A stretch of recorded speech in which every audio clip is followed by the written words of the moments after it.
And we're back, everybody. It's Darren Carter, the party starter, with the one and only Mr. John Diresta. Thank you. How are you, pal? I'm doing good. All right, man. We're doing it, dude. You're getting your kidney replaced. I'm getting my new kidney on 3/27, and tomorrow I get a new tooth. Whoa. Show us. Right there. I know. Dude, I like that I think I would be self-conscious if I had a tooth out, but you're like, screw it. And by the way, it's kind of a manly thing, and it's kind of trending right now. I just sent a photo to someone, and they said it's a good look. Right. Because I look like the captain of the USA hockey team. Oh, you know what? Right? There we go. USA. USA. USA. You could just be, you know what I mean? Yeah, right? Like that. Yeah, it's like, and it's kind of. We did it. Right, we did it. We won. And so you... No, I am self-conscious about it. However, you were scheduled to come over. I didn't want to cancel. And it's better than cancer, and I found the tooth. Because, imagine if I didn't find it. Yeah, how did you find it? Because you know how you drive around and all your like marbles roll around in the truck and the nails and the tools? The inside of my car is disgusting. What if there's just different teeth like just rolling around in your truck? No, I get that with the earbuds a lot because when my earbud falls out in a workshop, now it's nothing. It's in sawdust and So this only an hour ago, I was driving. I pulled over on the side to stop and grab something to eat, and then all of a sudden, I felt a tooth in the bottom of my mouth. And I was like, I hope this is a back tooth. And I hope this is my tooth. And I ran my tongue. Yeah, I hope it's my tooth. And I ran my tongue around the back, and I said, oh, no. And then I went to the front, and I'm missing a front tooth. I look like I'm in a hangover. So I have the tooth. Yeah. So hopefully they could just glue it back on. Yeah. So how did this all happen with the teeth? Yeah, for the listeners that are so fascinated by this topic. About 4 years ago, Barry Katz, the manager in show business, said you should think about having your teeth whitened or replaced because I was a cigar smoker. I had nice teeth, but I smoked cigars. So I came into a tiny little bit of money, and I got like a whole new front grill put in the front. They've been fine, and today one's not fine. Yeah. How do you do your Barry Katz voice? What's up, Papa? You should have your teeth whitened. Or veneers. And then I think it's hard to do with the tooth missing. Yeah, and air's blowing out. Yeah, and don't you say a joke on stage that like they have like the ones in Beverly Hills people can get, but you didn't get yours? Oh, I got these in Pacoima at a Walmart, $13 a month. It's kind of believable now for 900 months. Right, it's believable now. Give us a big smile with your Walmart. I remember we had a neighbor that. I didn't know that Walmart offers glasses. You can get your eyes examined and get glasses. And there was a swinging bachelor in his 60s that lived in our neighbor. And I told my wife, I go, hey, I didn't know you can get your glasses from Walmart. And she goes, his name is, we'll call him Bob. I go, hey, did you know Bob gets his glasses from Walmart? And my wife goes, yeah. Have you seen the girls he takes on dates? Zazing, I don't get it.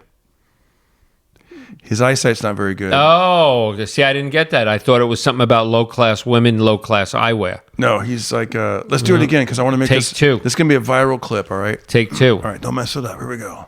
Maybe I didn't say it right. Let me try it again. By the way, this is the second joke I said tonight that you didn't get. Do you think your mind's preoccupied because of the tooth? No, I think both jokes just, they didn't hit instantly. If a joke doesn't hit if you have to think about it, the moment's gone. So that's what happened. Well, damn. Take two. I'm bombing on my own podcast. You're not bombing. Okay, all right, here we go. I am getting hotter, though. I just didn't get it. Dude, I'm getting hotter. You know when you get flop sweat? I actually am getting flop sweat with my own buddy here. All right, here we go. Try it again. This is a good exercise. All right, here we go.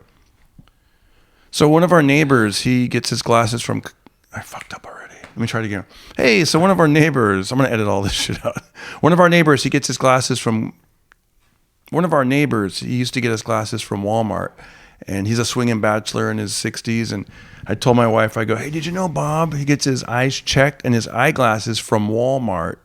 And my wife goes, yeah, I could see that. Because have you seen the women he takes on dates?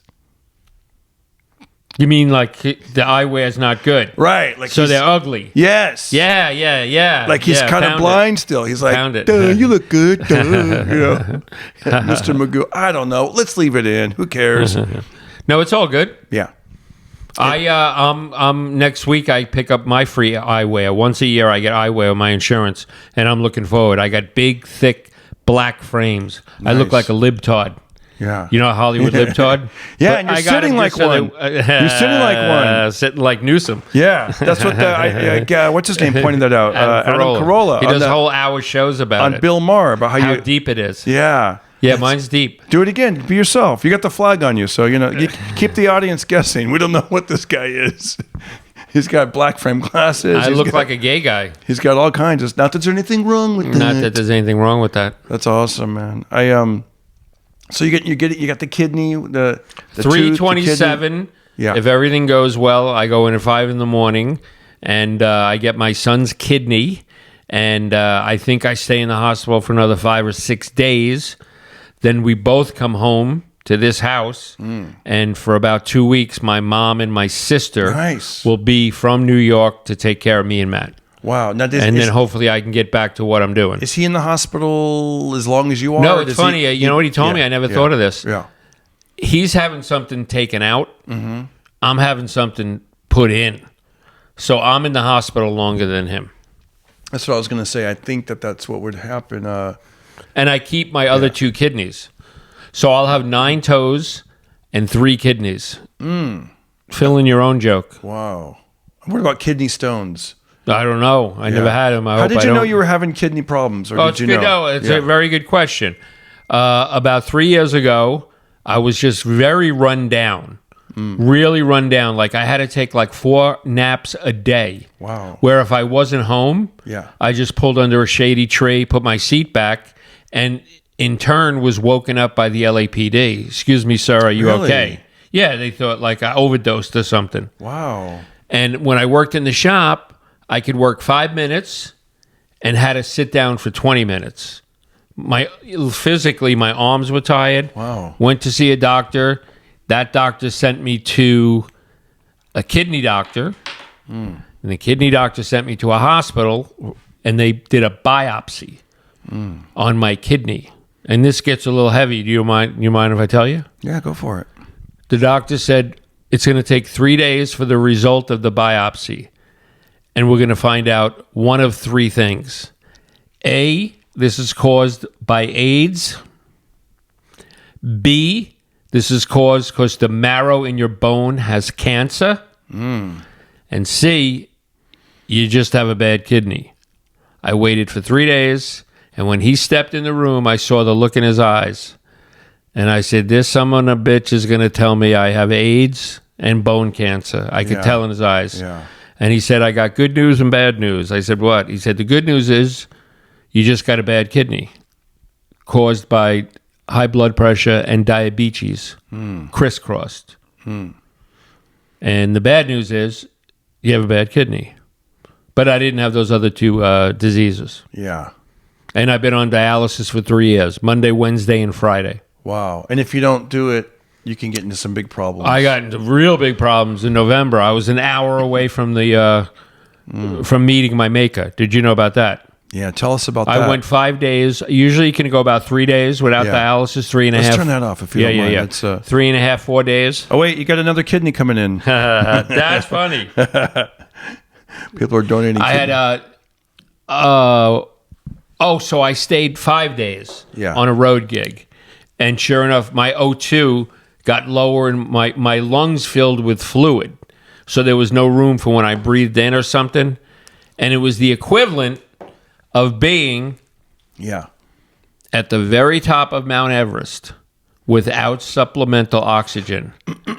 I just literally was like 3 days. I was knocking stuff over. I was tripping. Wow. And when I went into I went to the emergency room. Yeah. And you know they put that little thing on your finger and you don't care about it. You're like, what does this do? Yeah, they clamp it down. The second he clamped it on, he said, "Oh my God." He said, "You have to get to the ICU immediately." My O2 is 60, and that's deadly. They said I was about an hour away from a heart attack or just everything. Wow. Yeah. So as soon as I went to they put me right into ICU, and I had oxygen, for a good 48 hours. Wow. And I couldn't sleep, and it makes your mouth extremely dry because it's blowing air into the back of your nose. But you can't really drink a lot because they're trying to eliminate water in your body. Yeah. It was a very, very horrific day and a half. And you've been waiting for this kidney transplant, so hopefully this will be behind you. That kind of health stuff. I hope so. Yeah, right. Yeah, that's great, man. It's great that you guys matched. It's great to give you a date.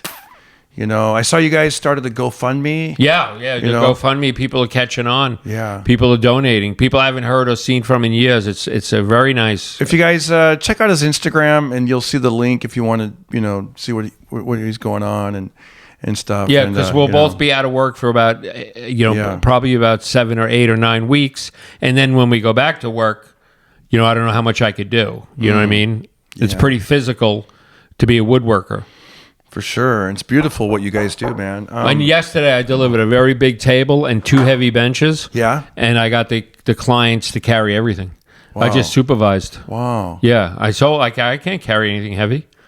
That's right. Okay, by the way, let's talk about this. I just got back from I was going to say Canada. I just got back from Alaska, Anchorage, Alaska. And I want to say, if anybody's watching that was at the show, thank you guys. You guys made a memory for me that night, man. That was an amazing trip. Hard to get to, but once I got there, man, it was awesome. So thank you to the good people of Anchorage, Alaska. Dude, I went from Burbank to Denver to Anchorage a day early, did the show, and the next day, Anchorage to Denver to Burbank. And it was like 6 hours to get to Denver, a 3-hour layover. 99. Denver. I've been to Alaska 5 times. My goodness, yeah. And I flew every time I flew to Seattle. Right. And then you did the switch. Yeah. I think it was the times just didn't add up. It was like the wrong times, or you'd be in LAX traffic and then landing the day of the show. So we had this is the only thing we could really do. And it's interesting, like like you said, you compare, a little bit, like you count your blessings, like you said, as much as you're going through, you look at another person and you're like, well, at least, you told me about one of your buddies before the podcast. I'm like, so yeah, I thought, life keeps coming at you. There's a lot of bad luck. And you got to count your, what is good about it. In fact, you were the first person I told my schedule, and you were like, big deal. It's fun. Like edit videos out. You're right. And that's what I did. I because I don't fly that airline that often. It's like, because I usually fly Southwest, where I'm like, the A-list, and I get my own, whatever. It's just the best. If you fly, here's my advice, guys. If you're gonna fly a lot, stick with one airline. That way you can start. Yeah, I was moving told your that way like up 20 years ago, and get your perks, because and you get used to certain things. Yeah, like United. I flew back. Yeah. I had a TV show that shot in Burbank. Simultaneously, I had a woodworking show that shot in New York City. And I flew back and forth for about 9 months. Wow. And I did JetBlue, and I had seat 1A, so I was the first on, first off. And the people at each counter. Yeah. They got to know you after a while. 3,000 miles apart knew me. Yeah, That's so it was all good. Yeah.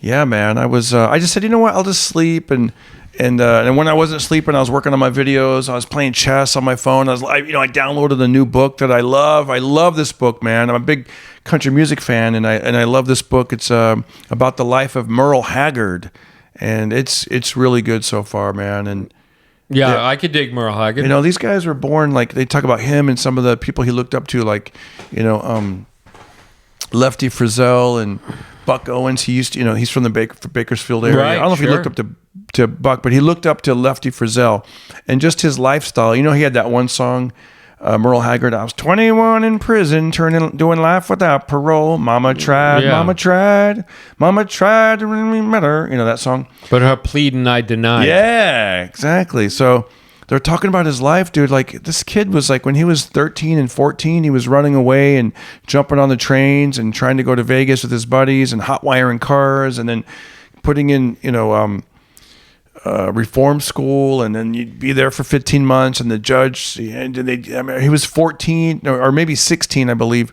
He gets out and he goes back to Oildale, Bakersfield area, and finds out his best friend who joined the Marines, but he was too young, so he got kicked out of the Marines. And apparently his best friend moved to Modesto and was working on a farm. So Merle jumps on a train car, goes up there to Modesto, and works for 2 months, getting paid $1.50 an hour. No, $1.50 a day, I think. Whoa. It was. Yeah, it was. I don't know. Don't quote me on that. No, it was I made it was not very good. Let's put it that way. I made $1.75 an hour in 1980.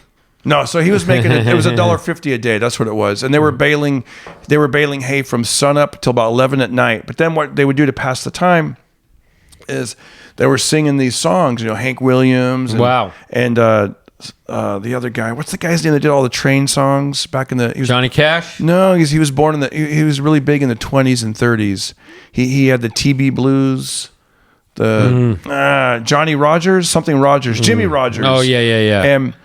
And he's got one very famous song. Right, and they would do all these songs.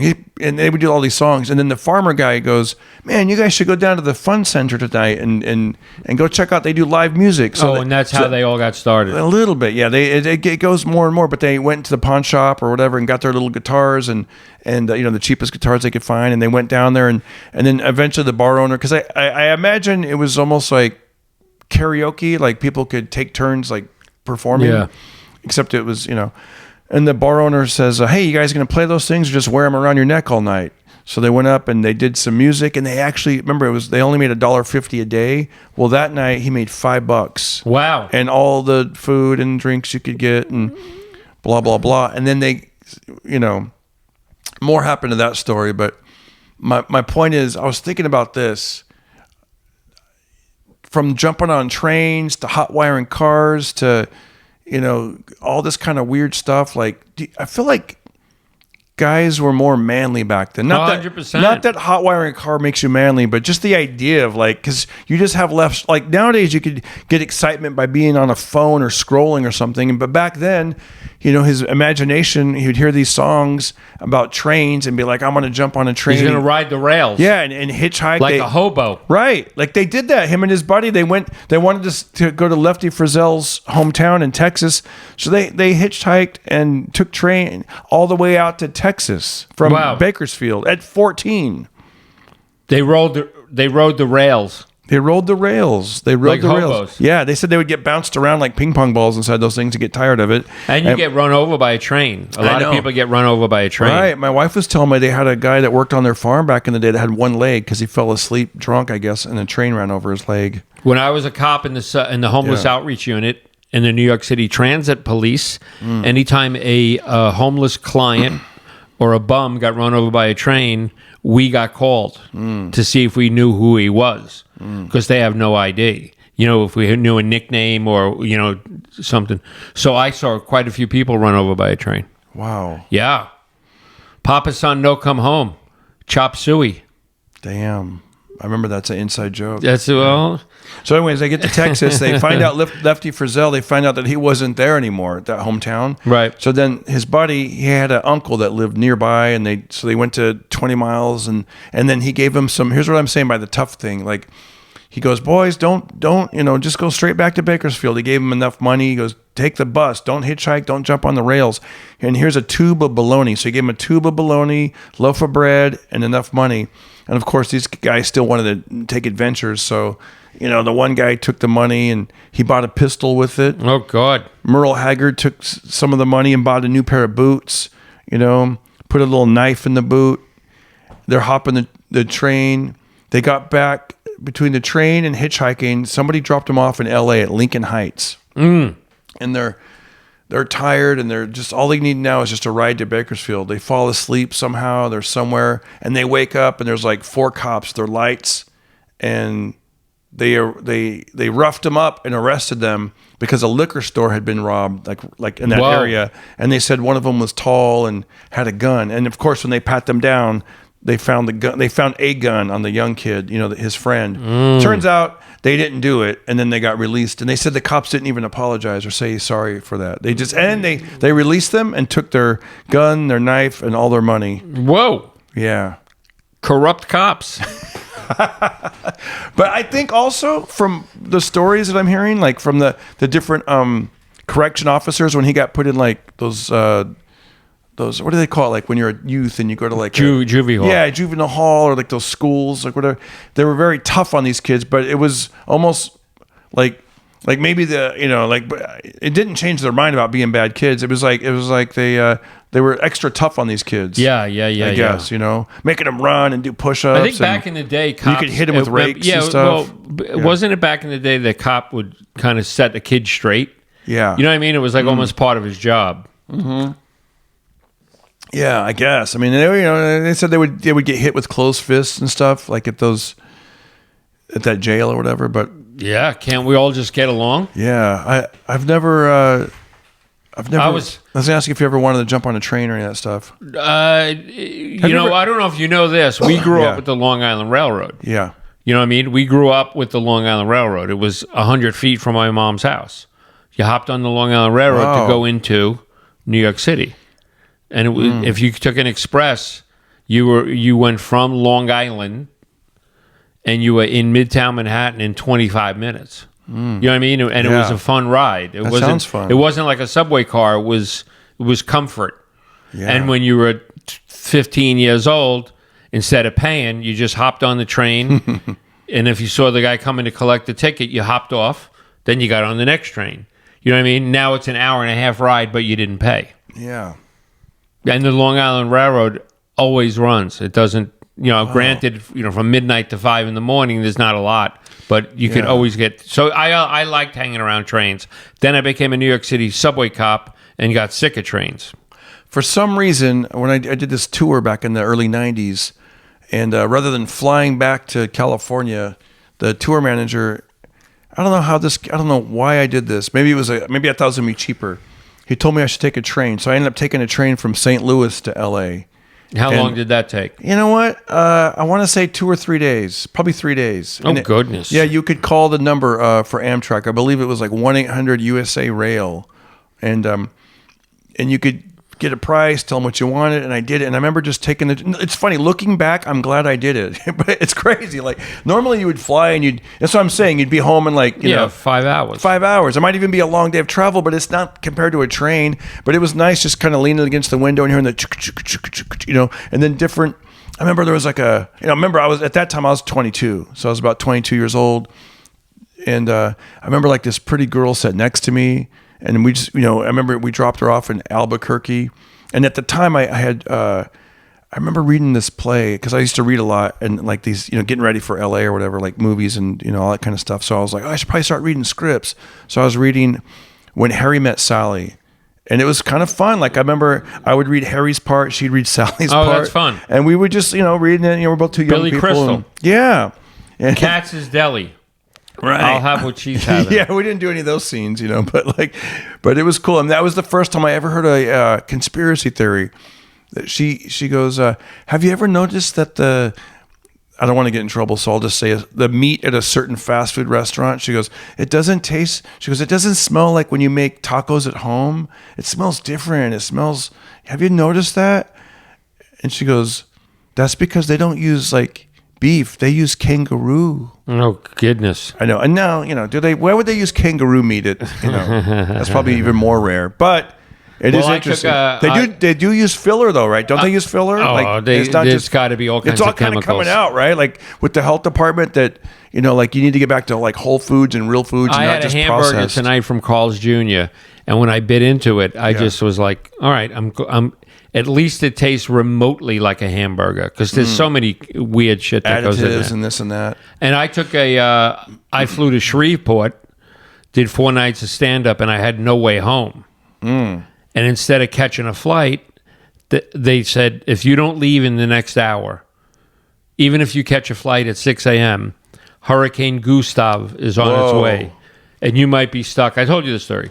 So I took a Greyhound from Louisiana to North Hollywood, California. Wow. Yeah, that was rough. That's a country song waiting to happen. Yeah, and a lot of vermin gets on. A lot of vermin. I know. My buddy, I used to go to El Paso. I'd fly to El Paso. My buddy would feature for me, and he'd take a Greyhound bus from North Hollywood to El Paso. And he's saying, like, one time this guy was acting all crazy. And he goes, and I woke up and my hand was asleep. And I was like, man, if I got to punch this guy, I better wake my... He goes, so I was like shaking my hand in case I had to punch this guy. Who was it?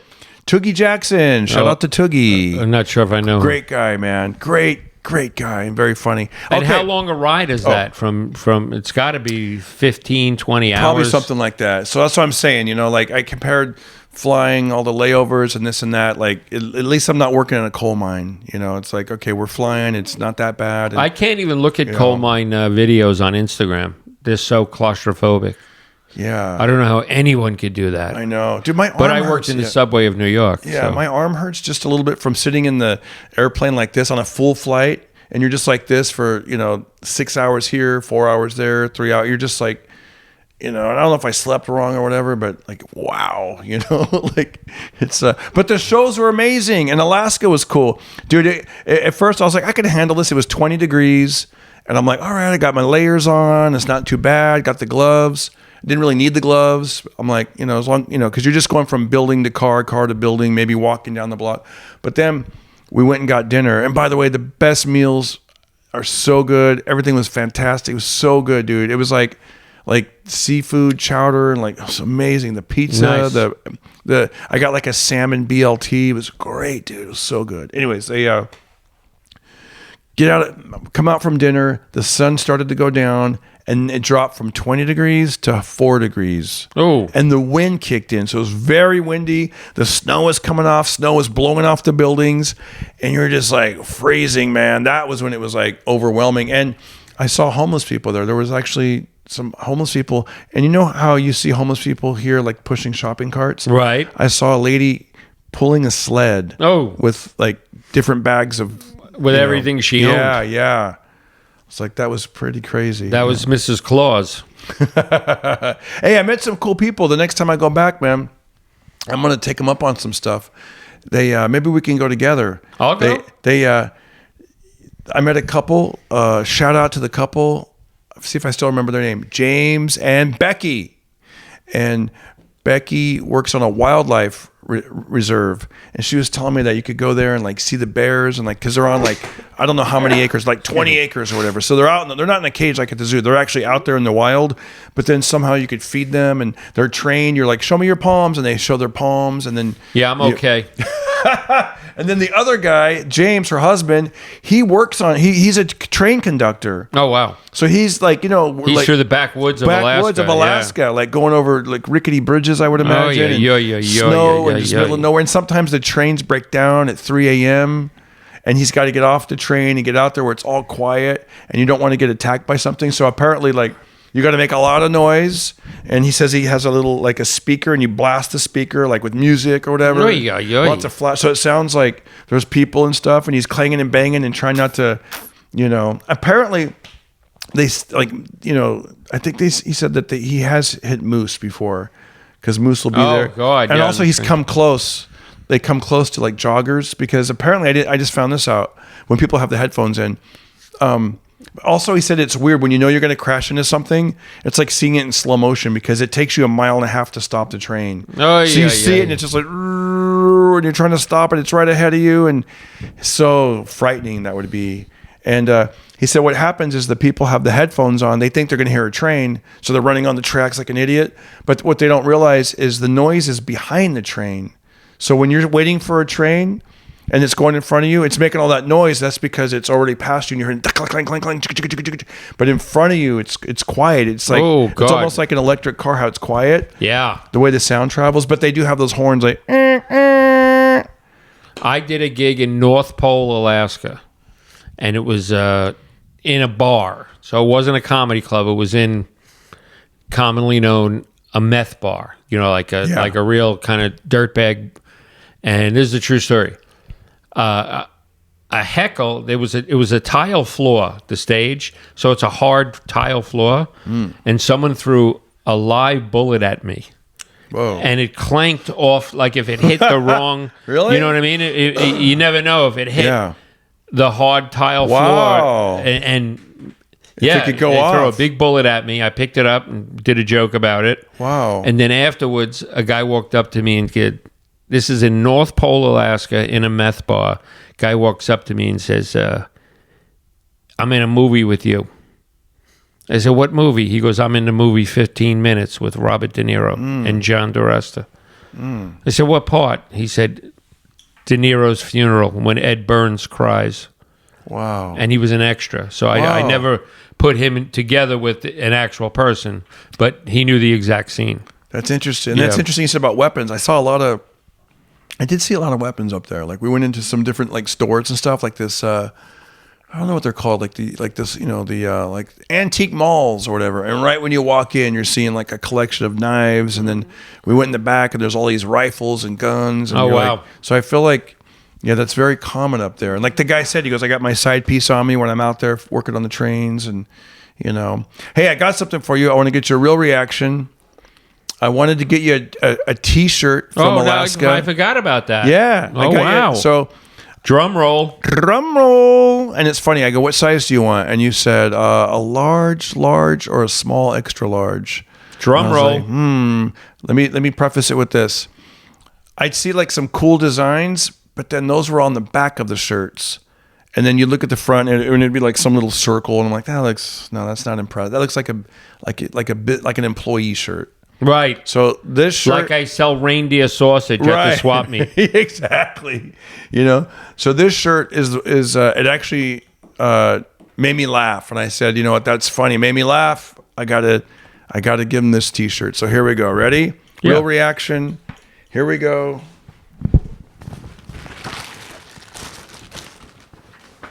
First, I'm going to show the camera, and then I'm going to show you. Okay. Okay? All right, here we go.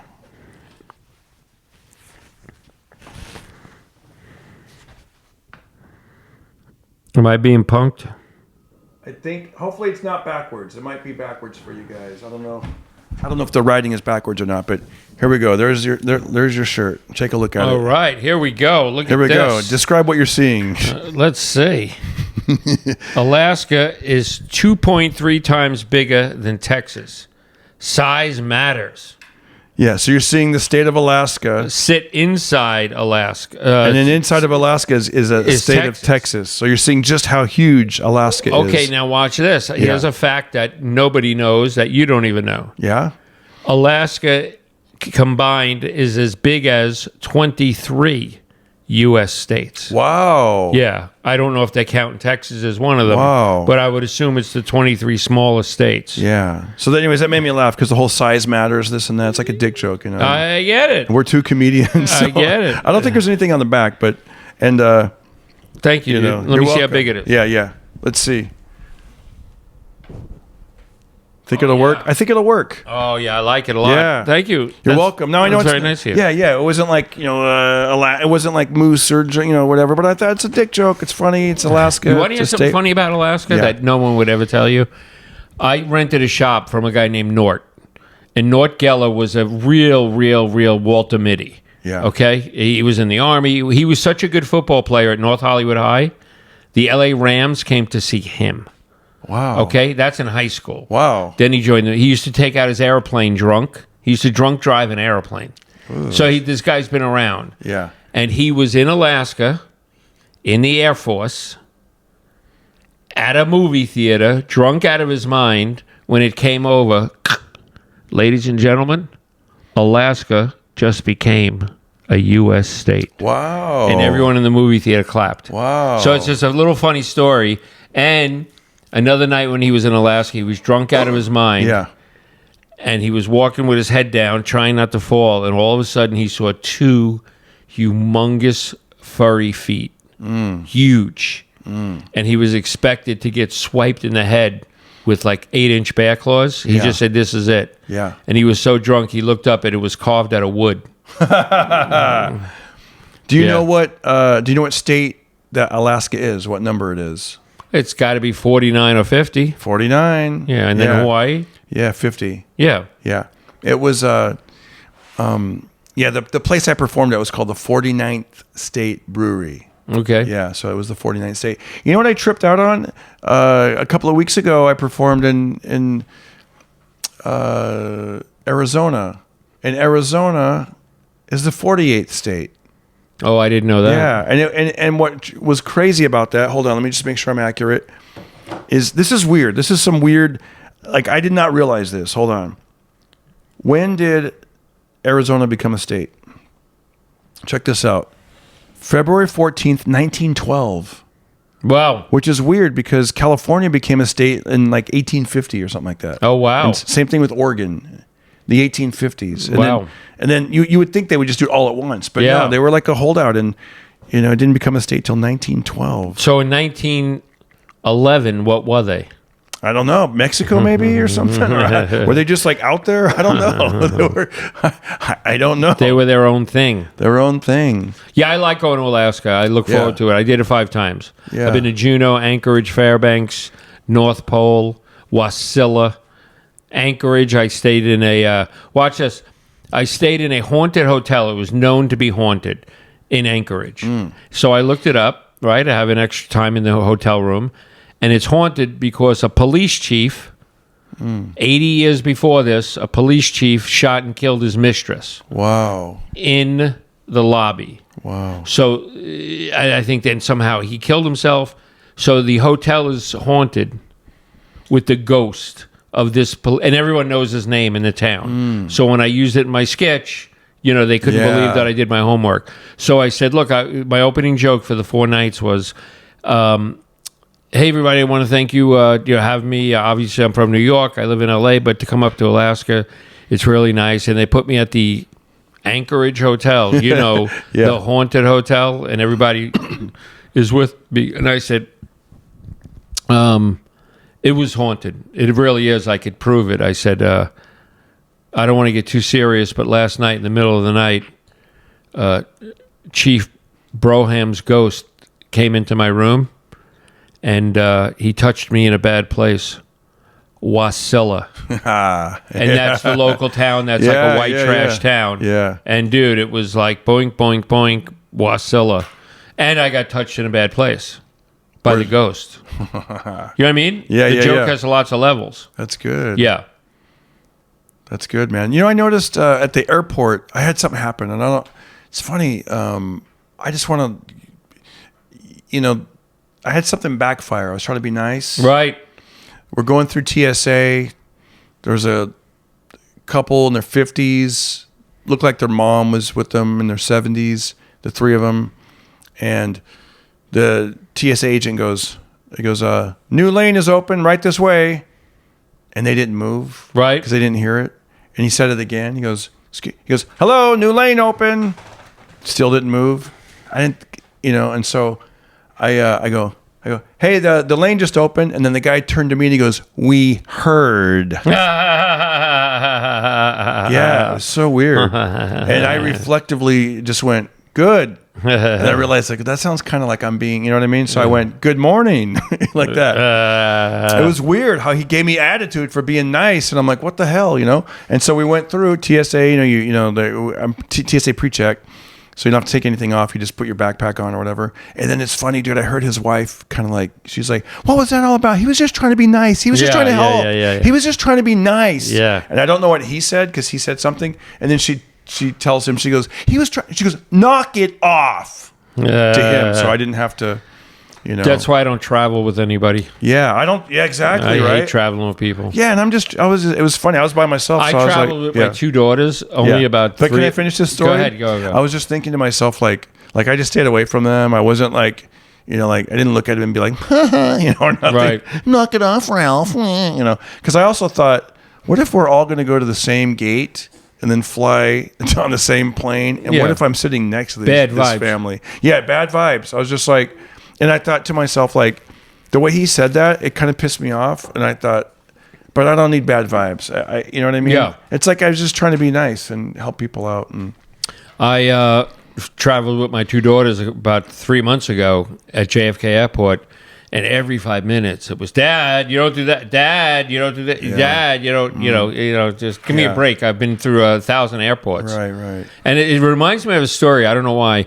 I used to work with a cop named Joel Greenblatt. And him and a couple other cops would get 7 or 8 phone numbers per shift from women. Okay? Because they call the uniform the Blue Magnet. Because you have benefits and, you know what I mean? You have a steady job. And he would always lay the schmooze on everybody. So one night, we're going off duty, but we're in uniform. We're going back to sign out. And we're in a very crowded train. So we're doing this, like looking down at a pretty white girl with sunglasses on. Yeah. And, we're so close to her. So Joel lays it on her. So you go, work? You go to work or you going home? And she had sunglasses on, and she just looked up. And he goes, you're very pretty. And she just looked, and he goes, do you speak English? And she goes, I speak perfect English. I don't want to talk to you. Wow. It was really funny. Wow. He was putting his he was putting it on her. She wasn't feeling it at all. She wasn't feeling it at all. And then we heard you. And you all witnessed that. We heard you. Yeah. Exactly. That's funny. I was just like, okay, but anyways, thanks, guys. I think we're going to wrap up the podcast and do a live. We'll go live on Instagram and live on YouTube. And if you're listening to this podcast, go ahead and watch it. If you want to check it out, it's on YouTube. And hopefully by the time you hear this, you can see it on my channel, Darren Carter, on YouTube. And thank you for all the subs and all the follows. And if you happen to want to give to my GoFundMe, go to my Instagram, and there's a little button you can click right on the, the bio page. Thank you. Yes. And I was thinking about this. I've been saying this in my show lately. A doctor will heal your bones, and the dentist, right, will fix your teeth, and a therapist will heal your mind. But laughter is good for your soul. It'll heal your soul. And thanks for spending part of your day with us. You should try and be funny. And so I can start healing. I make sure I don't say that if I ever bomb, because that'd be you have a terrible show. And laughter will heal your soul. And the guy Not tonight. A guy exactly. A guy. I still hurt. I still need a kidney. Ha ha. This laughter ain't working, pal. But it is good. It is good to go through life with that optimism, and I even though sometimes I do get a little negative, because you can't help it. Sometimes you got to fight it off and go with the laughter. I used to be the most negative guy on it's earth. Not good. Yeah, I heard years later that my stand-up act was called 12 Angry Minutes. Oh gosh, really? Yep. And 12 years as a New York City cop. And nobody wanted to be my partner. I thought you want to hang out with me because I'm funny and jovial and I'm witty. Yeah. And I say funny things. Right. And people were like, oh, that dude, all he does is complain. It's hard because sometimes that's where our comedy comes from. Right. You complain a little bit and then you make it funny, but maybe they're just seeing the complaining part. No, I even said to some people, I go, look, if I liked this job, it wouldn't be funny. But dude, laughter helps, man. I remember one time we landed really hard. It was a turbulent flight, and then when the plane landed, boom! It was like people were like white knuckling it. And then I'm always happy once the plane lands. I'm like, okay, we're on the ground now. But we landed, boom! And then some people were asleep, or something, because when it landed, they were Everyone went like that, right? Like a lot of people went like that. And then the flight attendant guy comes on the microphone. He goes, "That was not the captain's fault." And they laughed a little bit. And then he goes, "That was the asphalt." Huge laugh, dude. Okay, he's done that before. Dude, it was. See, you're being negative. See, that was it's a good joke, dude. It was great. It was like a balloon got popped. Everyone went from like tense, and he went from the pilot's fault to the asphalt to and everyone's looking around. And dude, they need shtick, dude. You need it, like in the world. Southwest's funniest flight attendant. He was funny. I gave him props, man. It lightened the mood. And speaking of lightening the mood, I had a flight attendant once say to me, I'm standing near the bathroom, she's standing back there, and she took a long pause, and she goes, "You the king of Queens?" She thought I was king of Queens. That's it. That's the funny part. That's the funny part. That's good, man. You healed through laughter. You just healed me with your mistaken identity. Oh, here's that question. I don't know where this came from. I just thought of this. When you do get recognized, where's the weirdest place that you've ever been recognized, or some kind of weird recognition story? Being in Alaska in a meth bar, right? Yeah. Hey, we're in the same movie. Yeah. That's interesting. Yeah. I think I said this last week, and I stepped off a elevator in Austin, and someone said, "That was Emeril Lagasse." Well, that's mistaken identity. But how about when they actually recognized you? I think the weirdest one, and the one I like the most is I was on a show called American Body Shop on Comedy Central, and I played Brooklyn Johnny. And in my whole life, Nick Offerman was in the show. He's the famous guy. But in my whole life, only one person has walked up to me and said, "You're Brooklyn Johnny." And it was Jeff Peterson, and we've been best friends ever since. Cool. Yeah. So he's the only person I ever recommend as that. When I was in Be Cool and I had those scenes with John Travolta, I remember the movie. I remember I did a show on Wednesday, and I think the movie had been out for, I don't know, not that long, like 4 days, 5 days. And I went to a show on a Wednesday in Hollywood, and this lady and her friend recognized me, and I thought, damn, here we go. I thought it was just going to be like being recognized all the way, but it did not work out like that. Dude, watch this. Yeah. I could top it. I'm in Miss Congeniality with a big role. I'm not an extra. Yeah. And I'm getting ready to do the Tonight Show, and I'm the third funny guy in the movie. I'm getting ready and for interviews, and nobody cared. Nobody, not one person. Then I did a movie with Robert De Niro where I'm funny and I have a lot of lines. I'm not an extra, and I'm like, all right, I'm getting ready. I'm the funny, I'm the third guy. I'm the new Tom Arnold, and nobody cared. Nobody. Wow. No one interviewed me. No one called me. Really? Yeah. And then I did a set on late night TV, the show that was on after Letterman, Craig Kilborn. Mm-hmm. I did a set thinking it's going to be, I did a set on TV. I got 2 phone calls the next day. Cool. One from my mother, one from my father. Really? They both fell asleep before I came on. Wow. Yeah, for real. Wow. It's a tough business. Dude, once you said you're negative, I'm just picturing everything. It's like, yeah. But why wouldn't you be? I mean, you do national television, you get 2 phone calls from your parents, and they both said they fell asleep. Yeah, that's a true story. Wow. And then sadly, I believe it. And I thought it was going to make... And then watch this. I'll tell you another one about being recognized. This is the best one. Yeah. I did a thing with Barry Katz called... the next group of R-rated famous comedians. Yeah. Up-and-coming blue comedians. You have a look now, by the way. I'm just trying to think. I'm starting to story chop, but because I get recognized a lot, or at least I used to. But I think it's because I had the red hair. It's like, hey, white boy, red hair. I was on BET, so I stood out. I don't know if I'm still going to get recognized because with the shaved hair, but I'm trying everything, bro. I got the flashlight going. I got the bolos happening. So maybe. Well, I get two stories. I get recognized as my brother Jimmy more often than me. Yeah. About once a month, someone says, "I can't believe it's you. I thought you lived upstate New York." I let him get it all out. You have a look now, though. You know? But now I look a little different than Jimmy. But this is a true story. So I do National Lampoons. Right? Come on, National Lampoon. Yeah. They made Animal House. They made the magazine. Right. They made the... Family Vacation. So, all those vacation National movies. Lampoon's young R-rated comedians. Frank Caliendo is the host. Frank Caliendo, I love him. And about 6 or 7 of us. I think what's his name might have even been on it. He's a very famous comedian. Short. Does all the Capital One commercials. I can't think of his name. So I do that thinking I'm doing something with National Lampoon, finally. Yeah, finally, yeah. It gets put out. I hear nothing. Nothing.